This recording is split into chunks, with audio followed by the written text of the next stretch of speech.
Is it possible that Chogyam Trungpa Rinpoche has made a mistake in appointing Tenzin also as the Vajra regent?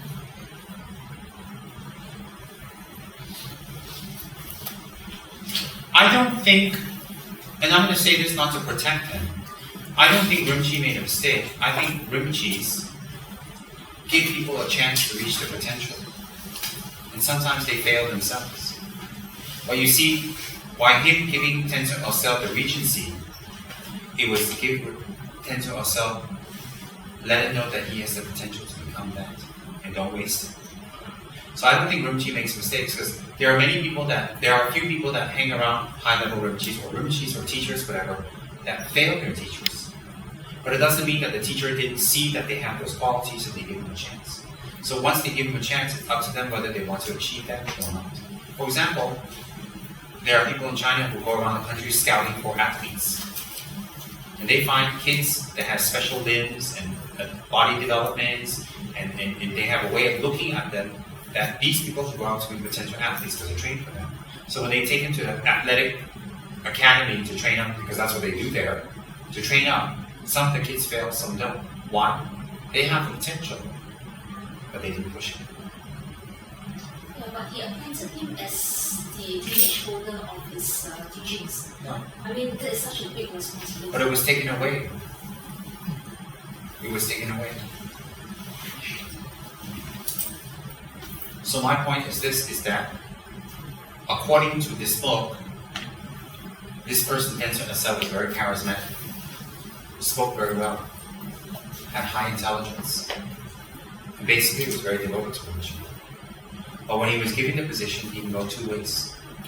He could become very humble, practice deeper, and say, wow, I got a great responsibility, so I'm going to really, really apply myself and do that. And or the other way could have been, wow, I'm the regent now, and I don't have to do any work, and you're going to have to listen to me and serve me and give me a bigger house. In fact, in one of the chapters, he was having a house for himself bigger than Rinpoche's. Right? So what happens is he went the opposite way. So him going the opposite way is not Rinpoche making a mistake. If that's the case, everybody in the Dharma Center, when they receive teachings, they transform and change. So did the Lama make a mistake by teaching them? Apply that logic. Everybody in this room, do they listen to the Lama? Sometimes not. Right. So did the Lama make a mistake by teaching? Every single person that Lord Buddha taught 2,500 years ago, did they achieve enlightenment? Did Buddha make a mistake by teaching them? Right.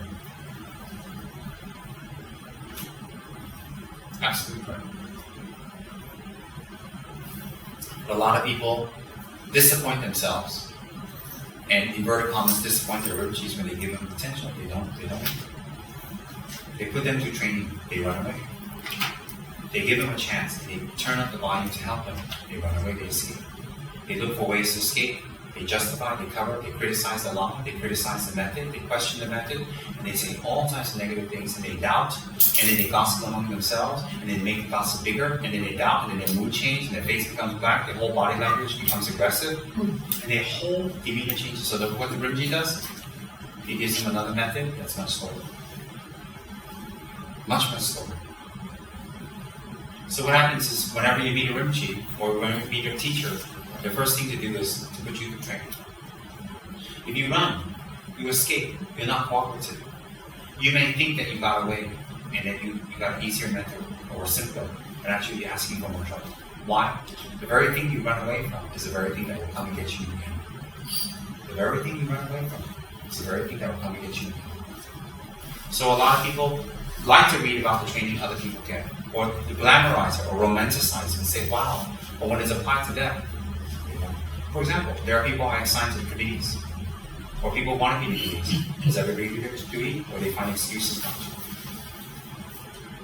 Shows you clearly what the level of the practice will be, and what they will get or not get. It's not easy at all. It's not easy because you're dealing with so many people's lifetime and lifetime and lifetime of predisposed negative habituations. And then when you give them instructions, you tell them to do this and this, you risk the danger of having them get angry with you. So when they get angry at you and they run away and they escape and criticize you, for you, you may not be hurt, but they destroy their chances of going to another level. So when you give jobs to people and they don't fulfill them, they don't do it, they make up excuses for it. Whether it's they're afraid of failure or they're just too attached to other things. They open their doorway to something else. They open up their doorway to another bigger failure. Why? Because that one just reflects your fear. So to run away from your fear, it can only get bigger and it can't make it stronger. So it's very, very hard to train people. Very, very, very hard. It's the worst job in the world. Very, very difficult. So what you need to do is patiently teach, explain, teach, explain, again and again, year after year, and for some people, life after life. Not easy. And then you have to work with their merits, their aptitude, their moods, their sickness, their age, their background, their comfort, their ability to absorb, and their own effort. Some people sit in the audience like pieces of wood. Nothing goes in. Some people go and sit in the audience with preconceived ideas, and whatever you say, they twist it around to another idea. Some people sit in the audience and understand everything, but when they get home, they're just too lazy to come. Some people intellectually totally understand and comprehend well. They can speak, they can explain, they can talk, they can teach, but when you push them to another level to actually practice, they protest. How many times have I heard them say, I want freedom, I'm leaving? How many times have I heard people say that? Even students that are very close to me, that have been with me for years. After so many years, they can still say things like that. It's not disappointing to me as I'm hurt. I look at them and say, so much opportunity and your mind still hasn't changed. How are you going to get any better? And then you fast forward for them, you go, oh my God. So many years, there are some students that would be with me so many years. I don't raise my voice with them, I don't criticize them, I don't show them any sort of embarrassment. Why? Because their level is so superficial that if you do that, they're done. So they feel they're protected. They see, I don't get yelled at, no one tells me I'm safe, my ego is protected. Actually, their ego gets bigger and bigger and bigger. Why? Even your own Lama is not allowed to point at your mistake. That's how big their ego is. That's how big their ego to look at is. And so how will they look at? In the end, the karma of protecting the ego becomes so strong, they will look very bad. Even they reach the level that even my Lama cannot say anything to me or criticize me or embarrass me or I'll become. I've heard people say that. I've heard it. Even recently. So you look at them and you go, okay, I won't yell at you. I won't scream at you. I won't joke about you in public. I won't point at you. I won't go like that to you. Why? Because I'm afraid of you? No. Because you're hanging by a thread. Because your ego has built you up so big. And after I'm gone, you're finished. Why? If your Lama cannot handle you, no one can. No one can. You'll be finished. So what can you do? Those people, okay. Hang them by a thread and hope one day you will roll them in. Oh, it's very difficult. Very, very difficult. And then training people up. Misunderstandings. This is another culture, another place. Their Dharma backing is not strong. You just don't understand things. One thing as a teacher, honestly, that tells you, one thing as a teacher that makes me very unhappy, if I was to tell you frankly, is where my actions are only alright and justified when it's compared to another religion. So a lot of people say, oh, why does Rinpoche do that? Why does Rinpoche do this? Why does he talk like that? Why does he get angry? Why is he so temperamental? Do other lamas get angry? Do other lamas scream? Well, I don't think other lamas scream. Why does he scream? Why does he have such a temper? Blah, blah, blah, blah. And then when they read this book, they go, oh, Chicken Jumper does it too. I guess it's okay for Rinpoche. Why does my actions have to be justified by others? Would you like that? Would you like it? I look at you and judge you and then say, oh, it's only okay if someone else does it? Or you have your wisdom. That's the thing that bothers me a lot. Why? Because that spiritually impedes me to help you in any way. Why? You always compare me to another Lama. I've heard that many times, even recently. Why does he do that? Do other Lamas do that?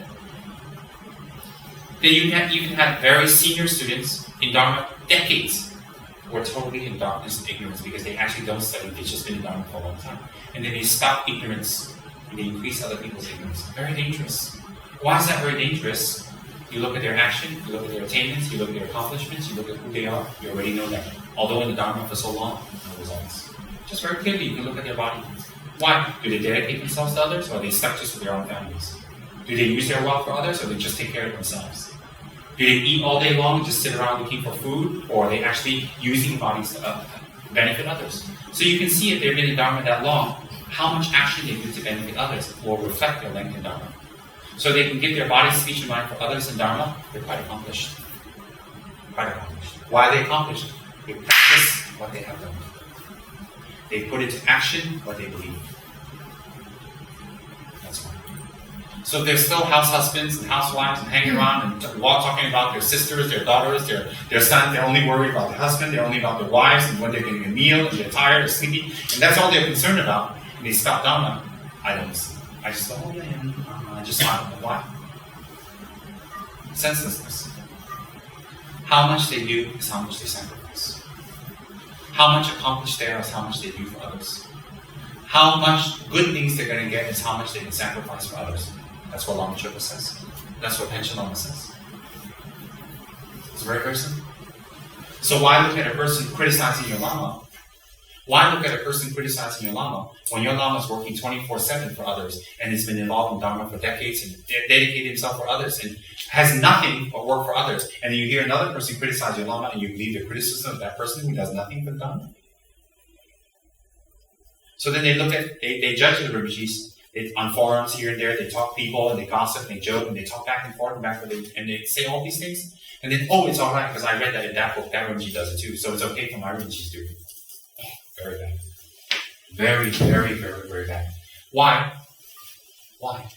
Especially after you've taken refuge, you're still judging. It's an impediment. So am I saying that the Rinpoches are above the law? They are. After you've taken refuge. That means you check them for 12 years. Once you take refuge, they are above the law. Because if you don't allow them that freedom, you restrict them to how they train you, it's almost as equal as not training you at all. Almost equal to that. So you check yourselves. It's very, very important. Am I saying that's criticized? No. These are incidents that's happened. Whenever we give a teaching, it's from an incident that's happened, and we reflect on it, and there might be other people in that situation, we give a teaching. Just like Buddha, the vows of a monk didn't come overnight. When one monk did something funny, he made a vow. And a few months later, another monk did something, he made a vow. So it came up to 253. 253 covered all the funny things that people can do as a monk that shouldn't do. It came gradually, not overnight. Same thing, when we give teachings, people say, oh, I did that, now Rinpoche's pointing me out, and that's why he's giving it to me. No, I'm not.